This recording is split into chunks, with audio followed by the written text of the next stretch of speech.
برداشت تو از این پست کاملا آزاده، پس نظرت رو برام کامنت کن.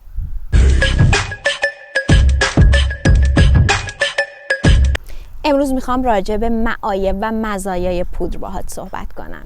اولین متریالی که وارد عرصه ناخن شد پودر بود که یک سری معایب و مزایای خاص خودش رو داره که میخوام اینجا اول به معایبش بپردازم. اولین عیبی که میتونیم روی این کاشت بذاریم همون لیکویدیه که ازش استفاده میکنیم که بوی شدید داره و باعث ایجاد آسم و یا حساسیت‌های ریوی میشه. دومین عیبی که میتونیم روش بذاریم سوهانکشی بیش از حدشه و دیگه همونجور که میدونی سوهانکشی بیش از حد در ادامه کار باعث ایجاد خاک‌های بیش از اندازه هستش.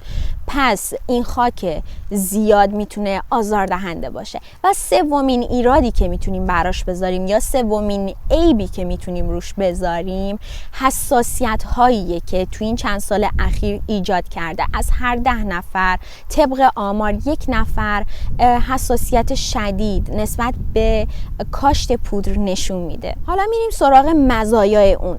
فکر میکنم تنها مزایایی که میتونه داشته باشه اینکه سریع خشک میشه و راحت میشه باهاش کاشت انجام داد. دیگه مزایای دیگه‌ای به ذهنم نمیرسه. اما اگر تو چیزی رو سراغ داری حتما برام کامنت کن.